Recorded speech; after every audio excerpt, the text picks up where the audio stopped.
Thank you very much. Today I will have an update of the access of thrombectomy in China.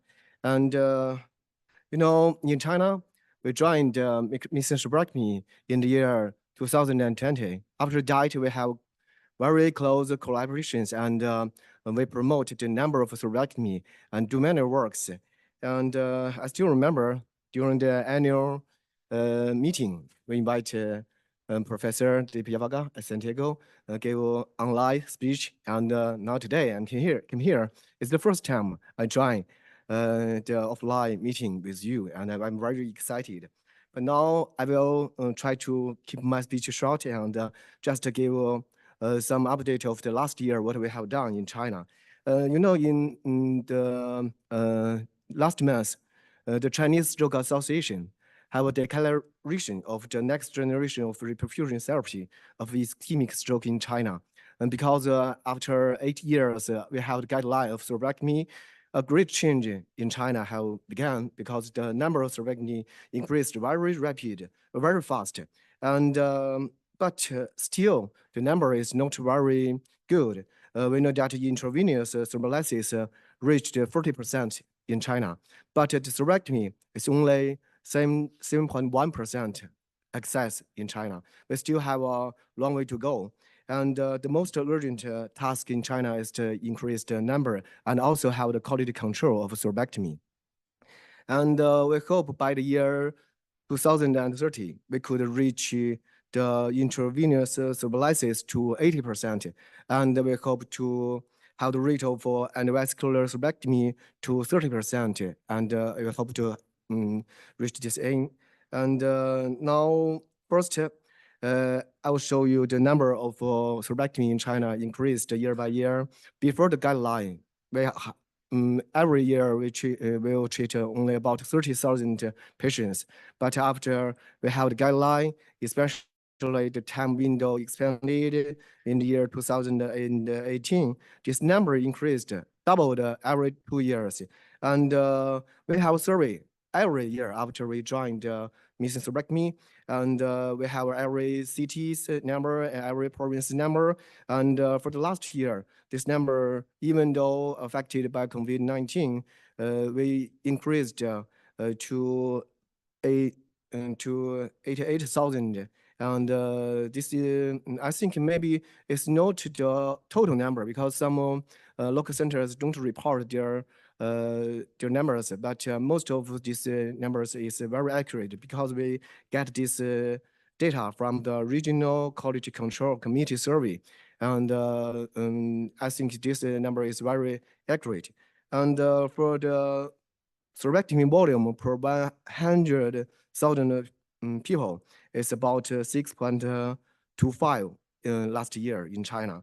And also the number of centers increased year by year, and because many centers need to do thrombectomy. If they want to be a comprehensive center, stroke center, they should do thrombectomy. This is what they need to do. And also some centers have the DSA, they want to do thrombectomy. Some patients, after the public education, they need this kind of treatment and ask to do this.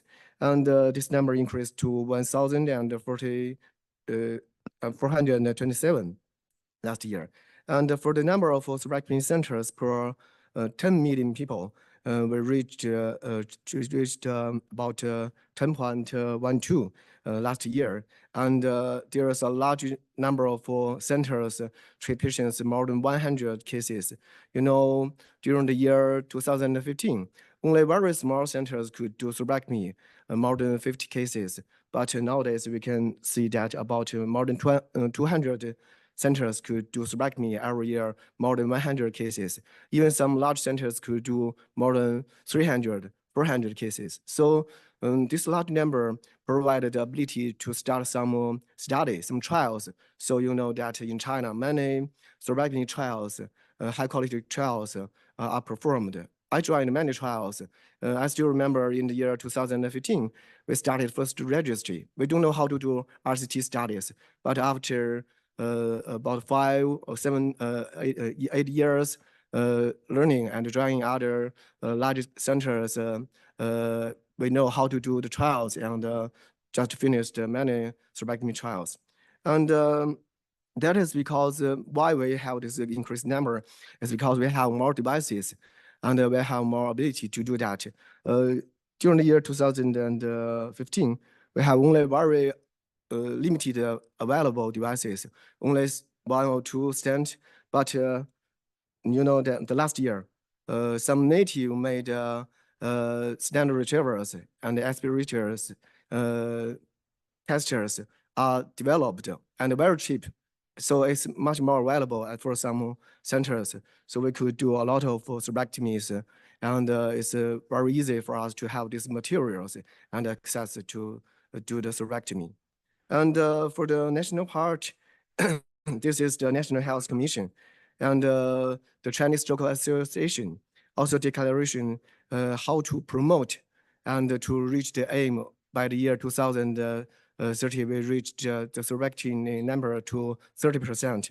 We have some steps. First is to accelerate the evidence-based evaluation of new generation of thrombectomy drugs like tenoplas is easy to give, and also we have started many trials in China, TRACE2, TRACE3, and also the angel, like the angel aspect is angel TNK studies to test this kind of new drug. And also we like to promote the dissemination and the training of thrombectomy techniques. This is very important. In China, we have different kind of patients with ICAD. It's really tough to do thrombectomy, but we have some thrombectomy techniques, training, online, offline. In my center, maybe every 1 or 2 weeks, I will do the training, online training webinar to join all the centers to like to study.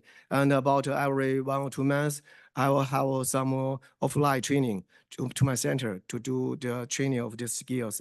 And also, we will strengthen the conduction of 1 hour stroke rescue circle.